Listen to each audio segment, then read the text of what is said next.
Today is the oral question period rotation. Today is day one of the oral question period. The Leader of her official opposition. Thank you, Mr. Speaker. As this is my first opportunity to speak in this chamber, let me begin by thanking my constituents in Calgary Lougheed for their confidence, the members of my party for the opportunity to serve as Leader of the Opposition, and offer a word of respect to the Honourable the Premier and members of her government for their public service. I hope that while we will disagree, we can do it without being disagreeable. Now, having said that, Mr. Speaker, it's my job to hold the government to account. So I always recall my grandma used to say that imitation is the sincerest form of flattery.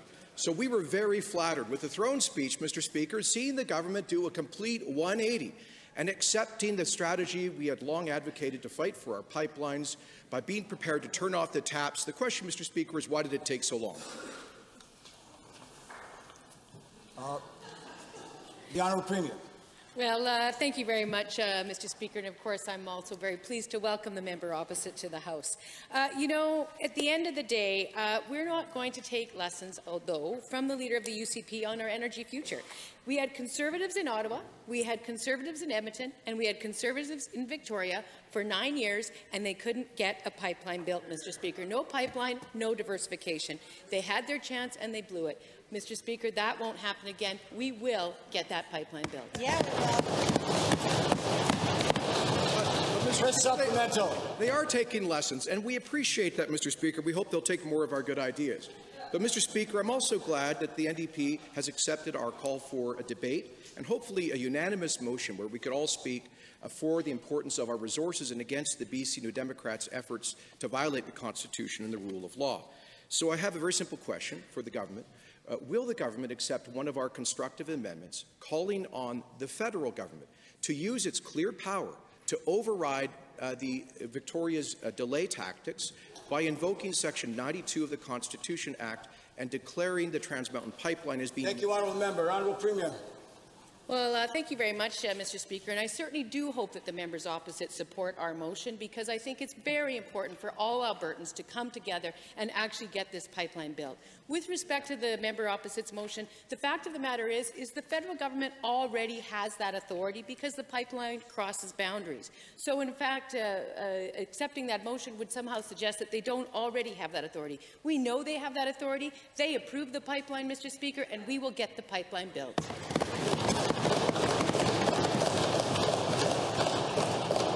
Second supplemental. Well, Mr. Speaker, it's a constitutional power that we believe the federal government could invoke and stop the New Democrats in Victoria from blocking our resources. Now, Mr. Speaker, I have here an important piece of literature. It's the NDP platform for the last election. And try as I might, I cannot find in it a single reference to the carbon tax. Right here, page 25, page 24, lots of other tax increases, but not one reference to the job-killing carbon tax. Months after this platform was presented, the NDP imposed the largest tax hike in Alberta history. My question for the Premier is simple. Why did the NDP mislead Alberta? Honourable Member, we're going to work on those times together. I'm sure we'll catch it up. The Honourable Premier. Well, thank you very much, Mr. Speaker. But what I will say is that when it comes to our climate leadership plan, the member opposite is actually batting zero. He said our economy would tank, Mr. Speaker, and Alberta's economy is leading growth in the country, Mr. Speaker.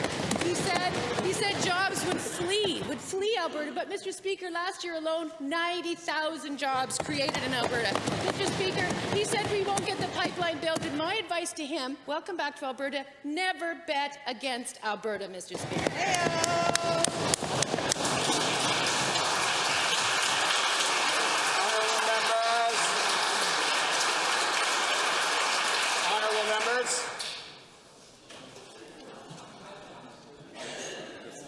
Honourable Member, first of all, welcome to the House. I would respectfully ask that you not rise until I ask you to do so. So, Honourable Member, please proceed.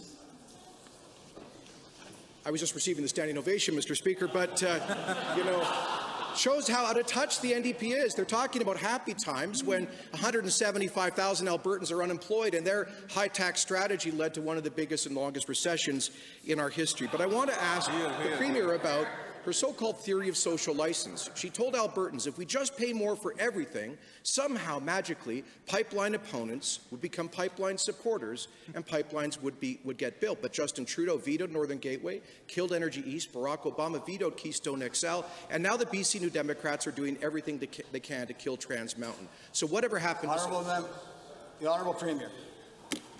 Well, you know, Mr. Speaker, speaking of written records, it's quite interesting. The member opposite was in Ottawa for 9 years, and the phrase Trans Mountain Pipeline left his lips once about 3 days before he finally left Ottawa, Mr. Speaker. What we actually need, Mr. Speaker, is a government that is committed to getting the pipeline built, committed to innovating our energy sector so that we are world leaders and continue to be world leaders, Mr. Speaker. That is exactly the work that this government is doing, and we will, in fact, succeed. Yes.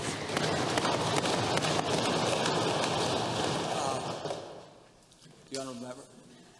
With 10,000 full-time jobs lost last month, Mr. Speaker, it shows how out of touch they are. Now, just 8 weeks ago, the NDP raised their job-killing carbon tax by 50%, and now they're promising to raise it by another 67%. Why?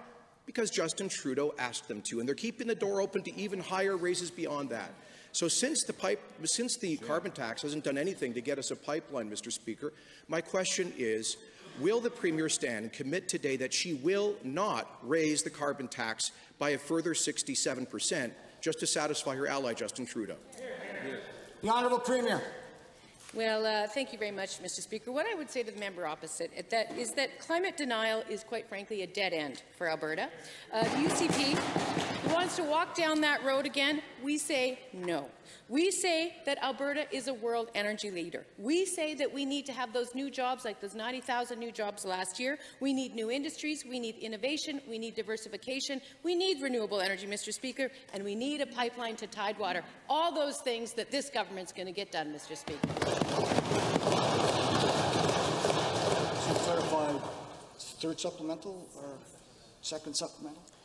Well, Mr. Speaker, again, the NDP said that their carbon tax would buy us something called a social license. Somehow it was supposed to turn pipeline opponents into pipeline supporters. That didn't work with Justin Trudeau killing Northern Gateway and Energy East, or the BC New Democrats trying to kill Trans Mountain, or Barack Obama vetoing Keystone XL. Can the Premier name a single government, municipality, environmental organization, a political party that has moved from no to yes on pipelines and energy as a result of her multi-billion-dollar carbon tax? Good question. The Honourable Premier. Well, thank you very much, Mr. Speaker.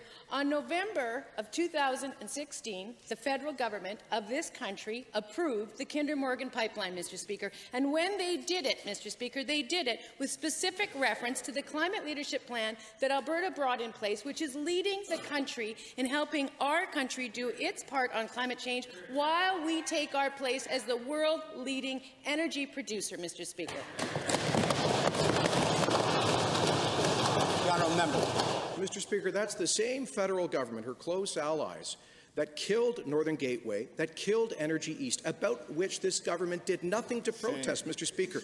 And so I want to ask the Premier, when Justin Trudeau forced the National Energy Board to get into the business of regulating up and downstream emissions, which led to the death of the $16 billion Energy East pipeline, why did this government do nothing to defend Alberta jurisdiction? The regulation of oil and gas production is a jurisdiction won by Peter Lougheed in the Constitution. Why isn't this government defending that? The Honourable Premier. Well, thank you very much, Mr. Speaker. I think the member opposite knows that the outcome with respect to Energy East had nothing to do with the NEB decision. More importantly, Mr. Speaker, the member opposite should also know that our government spoke up against having upstream impact or emissions considered with respect to NEB, downstream considered with respect to NEB decisions, Mr. Speaker. So we did actually do that. But at the same time, we are going to also do our part to make sure that we take our place as an energy leader, producing sustainable energy that has a strong market across the world, and we will deploy it. Honourable Premier. Honourable Member. Well, I regret to see, Mr. Speaker, how apparently our Premier didn't even follow the decision by TransCanada, where the President explicitly said that it was the uncertainty created by the NEB by getting into the business of carbon emissions which resulted in them pulling the project and killing the dream of energy independence for Canada. But, Mr. Speaker, recently I visited the Sundre Senior Centre, where they're paying 8% of their small $18,000 annual budget on the NDP carbon tax. They may even have to close the place because of it. What message does the Premier have for the Sundre seniors who are thinking of closing their centre just to pay for? Thank you, Honourable Member. The Honourable Premier. Well, thank you very much, Mr. Speaker.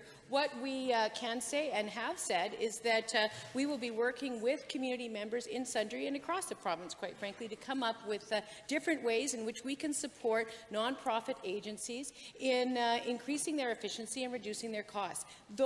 That work, paired with the other work that we have already done to support seniors, to support nonprofits, to support communities, Mr. Speaker, will ensure that those organizations get to move forward and, in fact, are strengthened, Mr. Speaker.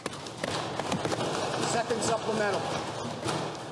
Mr. Speaker, this government made a total shambles of Alberta's power policy. Their carbon tax made it uneconomical to produce power in this province. And then a ham-fisted legal strategy by the government forced power companies to court, and this government lost, now settling and forcing taxpayers to eat hundreds of millions of dollars of costs as a result of their power policy fiasco. So, Mr. Speaker, my question for the Honourable Premier is, will someone in her government take responsibility for costing taxpayers hundreds of millions of dollars by mismanaging power policy?